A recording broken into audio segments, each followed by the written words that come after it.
We're ready. All right, well, good afternoon, everybody. Thank you very much for being here. We're here at our Dumont port of entry on the westbound side of I-70.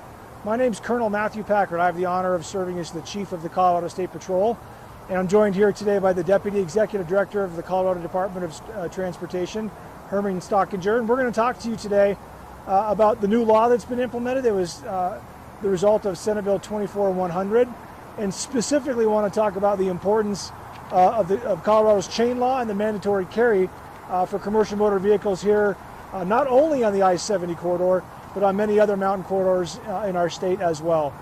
Well, let's start there. Today, on this Friday, the Colorado State Patrol, our port of entry, our troopers, our motor carrier safety group, we're out here doing a chain check, if you will, an operation. This is one of several weekly operations we will do throughout the winter season to make sure that commercial motor vehicles are complying with Colorado's mandatory chain law. What that law says, if you are traveling in this instance, on I-70, anywhere west of Morrison, and you're a commercial motor vehicle at 16,000 pounds or greater for a GVWR, you are required to have chains in your vehicle. And there's no exception to that rule. Again, if you're a CMV at 16,000 GVWR or greater, no questions asked, you are required to have chains in your vehicle. In keeping with that theme, if we find you and you do not have chains, you can expect a citation from the Colorado State Patrol. This is a no tolerance, 100% violation. You will receive a citation if you don't have those chains in the truck with you every single time. So please, we're doing this to prevent us from having to write that citation. Just get the chains, put them in your truck. One of the questions we get a lot, how many chains do we need to have? For every tire on a drive axle, every axle, you need to have a chain on both sides. If it's a power axle, it needs to have chains on both sides. On both axles is what we typically see on commercial trucks here along the corridor. But one of the neat things about the law in Colorado now is it's not just specific to I-70. That mandatory chain requirement expands to other significant mountain pass and mountain highways in Colorado. Highway 9, for example, between Frisco and Fairplay. We have Highway 285 west of Morrison, Highway 550 down in the southwest corner of the state, 160 west of Walsenburg. We also have Highway 40 here, really close to here, Empire and west. And if you're paying attention, that's a lot of our big mountain passes where we tend to have a lot of problems because of a lot of heavy snow.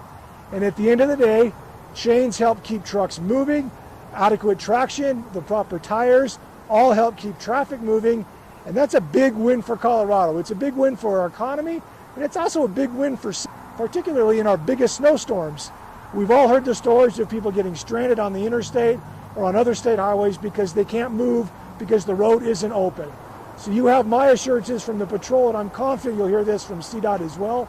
We will do our part to do everything we can to keep traffic moving. Again, for safety, for the economy, and for even people that are hurt, that are trying to get ambulances out of the mountains. We need this road to move so they can get the help that they need. In addition to change, there's a couple other changes in the law that I'd like to highlight as well. With the new law that is now in place, there are certain portions of the I-70 corridor with the steepest grades and the most windy roads where commercial motor vehicles will be restricted to the right lane, restricted to stay out of that left lane. Those locations won't be hard to find. We know that when we look at our crash data for commercial motor vehicles, excessive speed is the single largest, most contributing factor. When you combine that with driver inexperience, particularly even an experienced driver without mountain experience, excessive speed can have significant, catastrophic, if not deadly consequences. So again, you have it from me, the Chief of the State Patrol, that we will enforce the laws vigorously, and we'll do that so we can keep I-70 and all of our state's highways, particularly in the mountains, moving safely. And with that, I'm going to turn it over to the Deputy Executive Director of CDOT, Mr. Herman Stockinger.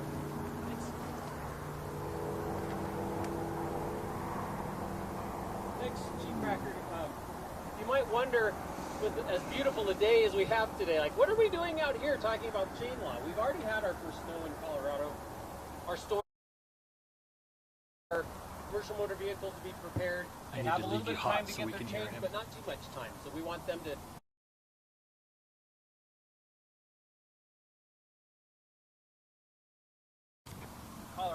Patrol, I think it's been as strong as it's ever been, particularly when it comes to dealing with our mountain corridors and the mountain driving. The Commercial Vehicle Highway Safety Measures Law, which is now in effect, as the chief said, is really important legislation and should go a long way to helping us keep the lanes open when people are wanting to get up to the mountains, to go skiing, or just to get home to their families. It's important that we have all of the appropriate equipment. You know, you'll hear us talk about things like be prepared with the blankets, with some food, with some water. Maybe more importantly, be there with your chains if you're a commercial motor vehicle. That's just so important each and every day, whether that be for their jobs, for their recreation, or again, getting back to their families. We have a vital piece of this new law that we've articulated in our mountain rules, we call them. So Mountain Rules is a partnership between the Colorado State Patrol, our friends with the Colorado Motor Carriers Association, and CDOT. It's a comprehensive, strategy-focused effort to inform and educate our in-state and our out-of-state truckers. There's a lot of challenges. If you're from Florida and you're driving through, you may not think in October you're going to need chains. Or we've heard stories of people in their shorts getting out to try to put their chains on. It just doesn't work in Colorado. We have a Mountain Rules website. We have cards that have that information on it. The website's designed to provide truckers with all the information they need. There's tutorial videos on how to get your chains on, how to deal with overheated brakes that happen a lot on this corridor. And finally, we have a consistent reminder to the trucking community to go slow, be steady, and drive safe for the long haul. So with that, I'll turn it back over to the chief. Thank you very much, Herman. And again, thank you all for being here. And I close my comments with some positive news. I'm very pleased to share with you that year to date, Colorado has experienced about an 8% decrease in fatal crashes involving and let's keep 2024 moving in that direction and work hard to have a safe winter season that keeps I-70, Highway 9, 40, all of our mountain roads moving as safely and efficiently as we possibly can. And with that, we'll take questions.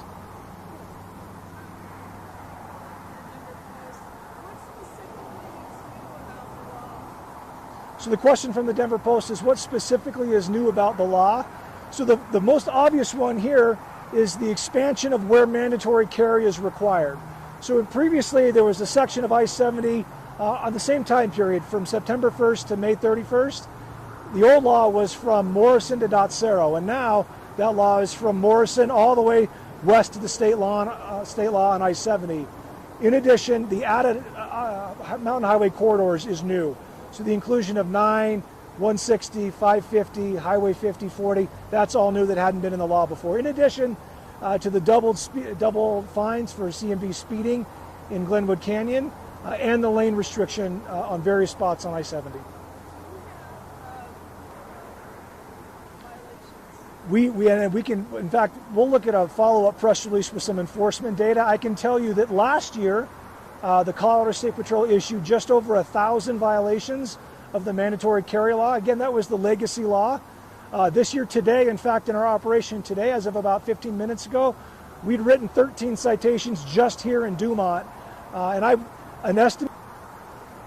This is the first winter season that this law is in effect. Expansion. Yeah, yes, this is the first winter season that the new law is in effect. Yes. And Chief, could you tell that story once again? The bottom line is, these CMVs don't have chains, or the chains are not put on CMV. Herman said, is the weather here in Colorado is unpredictable, and anybody that's lived here for more than about a week and a half knows that to be true. Here we are in October, coming off a week where we had 90-degree temperatures, but we know you can get on the other side of the Eisenhower Tunnel, and it could be raining or snowing. And so the reason for the mandatory requirement is you just don't know what you're going to encounter when you leave the flatlands to go up over I-70 or the other mountain highways. So that's why the law requires you to have the equipment that you're going to need to get over these mountain highways. And when you aren't properly equipped, there's a better than not shot that you're going to get stuck going up some of these big grades like at Georgetown Hill or the tunnel grade or on Wolf Creek or some of these. And when the highway impact alone is estimated to the state's financial side of this, it's life safety. People get stuck, they don't have food or water, or they don't have their prescription medications, But one of the other challenges we come across is there medical care that is not available in the mountains that is back in the cities, like in Grand Junction or Denver. And when you can't get home from your ski trip, either can the ambulance from the hospital in Grand County. So it is vitally important, not only to our economy, but to the health and safety of Coloradans, to have this highway moving as efficiently as possible.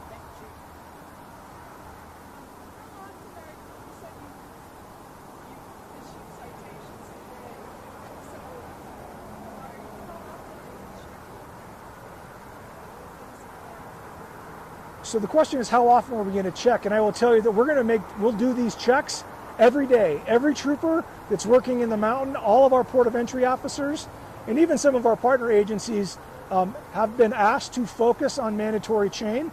If they're interacting with a commercial motor vehicle on a traffic stop or in some other instance, you can count on being asked to ensure that you have chains in the vehicle.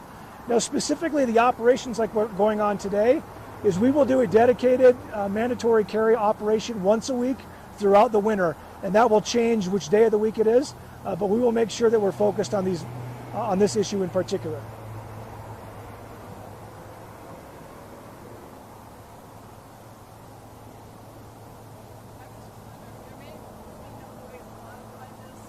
Normally would. I can share with you anecdotally, last year we did better than we did in 2022. We had fewer. Tempo is to do what we can to get rid of motor vehicles. They're bigger, they're heavier, and when they crash into, to do that, just bring chains. But I'll tell you, winning this today, we want you to do. But our experience is most of our violations happen with out-of-state